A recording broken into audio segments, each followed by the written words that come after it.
स्वागत है आपका मेरे इस YouTube चैनल पर। इस YouTube चैनल के जरिए मेरा प्रयास लोगों को उत्तराखंड की संस्कृति, सभ्यता तथा यहाँ के देवी देवताओं के इतिहास के बारे में बताना तथा उन्हें जागरूक करना है, जिससे हमारी जो लुप्त होती संस्कृति सभ्यता है उसका विस्तार उत्तराखंड ही नहीं देश विदेश तक हो।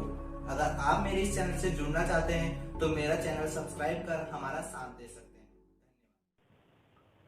आज इस वीडियो के माध्यम से मैं आपके समक्ष उत्तराखंड के जो एक हिसाब से कहें गोलू देवता के रूप में हम दो देवताओं को लेते हैं। एक चितेय गोलू देवता कहते हैं, एक दाना गोलू देवता कहते हैं। तो चितेय गोलू देवता वही देवता जिनकी मैंने आपको पहले भी बहुत साल पहले कहानी भी बताई थी पुरानी वीडियो में, जो झाल राय के पुत्र थे। साथ जब उनकी रानियों से कोई संतान की उत्पत्ति नहीं हुई थी तब उन्होंने आठी शादी माँ कलिंगा से की, तत्पश्चात उनका बेटा हुआ। परंतु सास ससुर ने ऐसा जाल रचा कि सीधे उन्होंने कह दिया कि तुम्हारा क्या हो रखा है, सिर बट्टा हो रखा है। तो वही न्यायकारी राजवंशी गढ़ी चंपावत के राजकुंवर कहें तो वह गोलू देवता, चितेय गोलू देवता के नाम से जाने जाते हैं। बाला गोरिया इन्हें कहते हैं। और इनके मंदिर देखेंगे तो गढ़ी चंपावत में इनका बहुत बड़ा मंदिर है, चितेय में भी इनका बड़ा मंदिर है, चितेय के साथ साथ देखिए घोड़ाखाल में भी इनका बहुत बड़ा मंदिर है, ताड़ी खेत में भी इनका बहुत बड़ा मंदिर है, छाना गोलू बगवाली पोखर के पास भी इनका मंदिर है। मंदिर इनके बहुत बड़े बड़े हर जगह हम देख सकते हैं। ऐसे देखें तो दाना गोलू देवता जो कल्पिष्ट देवता को कहा जाता है, इन्हें कल्याण सिंह बिष्ट देवता, दाना गोलू देवता, कल्पिष्ट कल्लू कल्याण देवता सब कहते हैं। अब इनकी बात कहें तो इन दोनों का संबंध मैं बताऊं तो कई लोक गाथाओं में, जागरों में जब मैंने सुना तो वही मैं आपके समक्ष रखता हूं।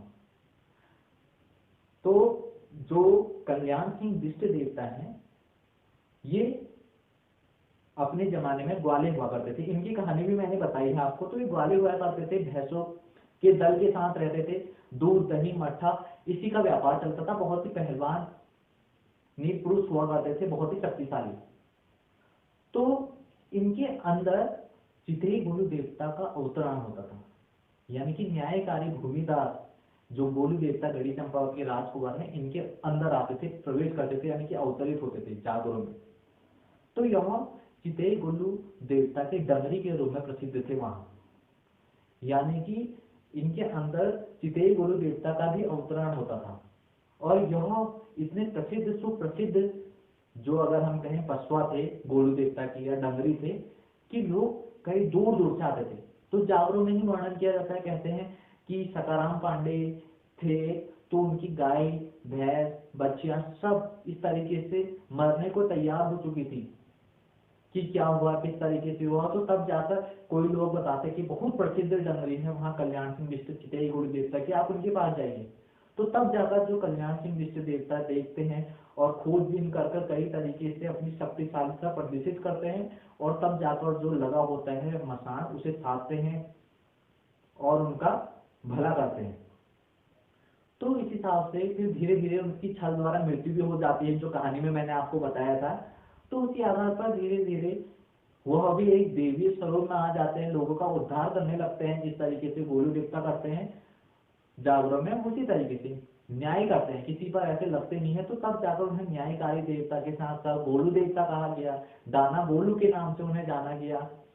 तो यह थी जो कल्याण सिंह बिष्ट देवता और जो चितेय गोलू देवता में थोड़ा बहुत जो अंतर मैंने आपको बताया।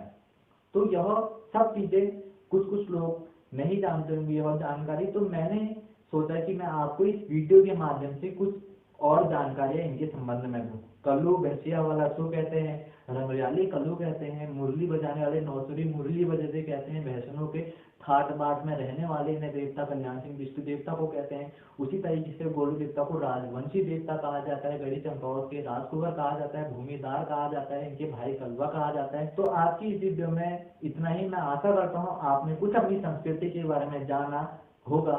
आज की इस वीडियो में इतना ही। जय देवभूमि, जय उत्तराखंड।